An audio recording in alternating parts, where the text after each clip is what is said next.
Hey,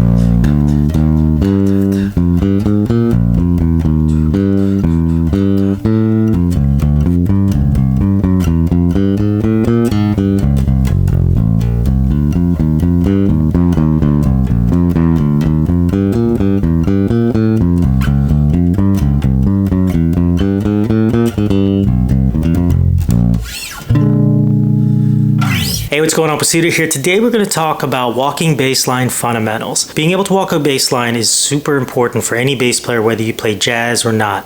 And in this video, I'm going to show you 3 fundamental movements for walking bass lines. Let's get started. A walking bass line has 3 fundamental movements, and you'll hear these movements in the lines of all the great bass players like Ron Carter, Ray Brown, Christian McBride, John Patitucci. They all play that. Okay, so what we'll do in this video is we'll use a simple chord progression. It's a common chord progression in jazz. And what we'll do is we'll apply each of these movements to this chord progression so that you can see how I can construct a bass line, or how you can construct a walking bass line using these 3 simple movements, okay? The chord progression we have, I'll post it up here. The first chord we have is F minor 7. Then it goes to a B flat minor 7, to an E flat 7, A flat major 7, to D flat major 7, to D minor 7, G7, to finally a C major 7. Okay? The first movement that we have is chordal movement, and what that means is focusing on the chord tones. Okay, so with each of these measures, I'm just going to focus on the chord tone. Now, there's just one thing I want to note here. Each of these chord tones have different weights, or different, weights of importance, I think is a good way to put it. The root note obviously is going to be the most important note as a bass player. Okay, but as a bass player, since you're laying down a foundation, your next important note, your second most important note, is going to be the 5th.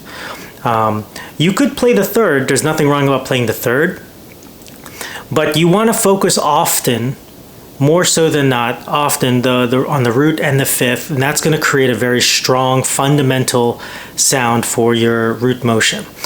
Now, if you want to start sounding a little bit more melodic in some parts of your line, that's when you start throwing in other chord tones like the 3rd or the 7th or any upper triads. Okay, but a vast majority of your line is going to focus on root and 5th. And that's going to create a very strong sound. All right, so I'm going to focus on just chord tones first for the first movement over this chord progression, just so you hear how it sounds. And when you first do this, it's important to do this, to practice this as a 2 feel in a sense, just playing on beats 1 and 3. What that's going to do is going to really help you feel the sense of swing, but it's also going to help you feel the full measure. And it's also going to just help you hear the sound a little bit better. So you're not, focused on moving around so much, okay? So here we go with just 5ths, root and 5th, and as my focused chord tones over this chord progression. 1, 2,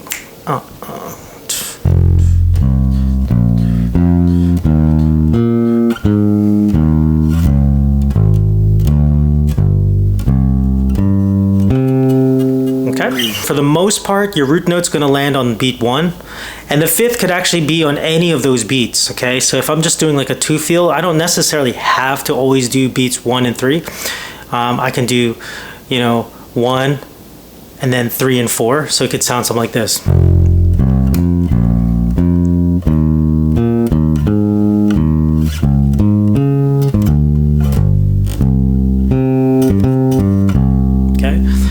It's not really yet walking yet, right? We're kind of just moving around. There's a little bit more rhythm to it, but it allows a lot of space for the band to kind of breathe and also play over that. Okay, so that's you often hear a 2 feel used a lot of times on when the song is first starting, and then when the soloist kicks in, that's when you start going full force into playing all 4 quarter notes. Okay, so the second movement that we have is scalar movement, and that's using scale notes to connect your chord tones. Okay, so in the first movement, we were focusing on chord tones root and 5th. Now we're going to put scale tones in between the root and 5th to connect them. Okay, so what I'm going to do, for instance, in this example, is I'm going to play the 5th on beat 4, and that's going to leave me with 2 scale tones that I can fit in between. Okay, so the scale tones are going to be in beats 2 and 3.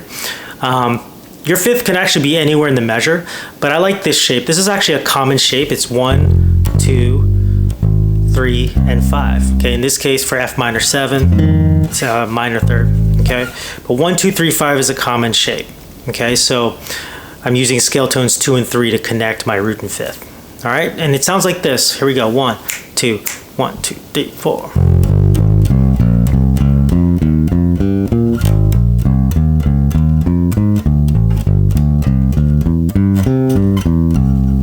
The third movement that we have is what I call chromatic approach movement, and you'll hear a lot of bass players use this, particularly when chord changes are moving 2 beats per measure.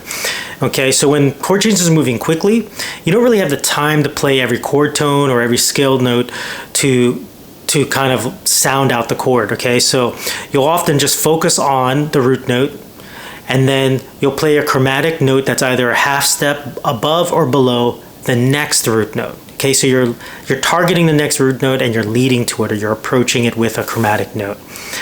Okay, so in this chord progression that we have F minor 7, B flat minor 7, E flat 7, A flat major 7, D flat major 7. Now we have a measure here with where the chords move quickly. D minor 7, G7 to C. Okay, so this quick chord progression right here, what I can do is just simply play the root note, and then I'm gonna, before I hit this G7, I'm gonna play an approach note either above or below, so it'll sound like this. And then an approach note again to my next chord. Okay, I can do it from below. Doesn't matter the order actually, it all sounds good. Okay, so what I'm going to do now is I'm going to play all 3 movements over this entire chord progression. So we have chordal movement, scalar movement, and chromatic approach movement. The chromatic approach movement is going to happen on measure 7. Okay, here we go. 1, 2, I'm going to play a little slower. 1, 2, 3, 4.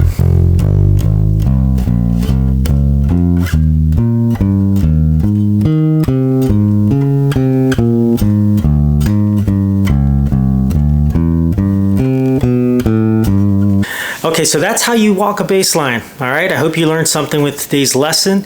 If you did, or you liked what you saw, please like my video, subscribe to this channel. I'll see you later. 1,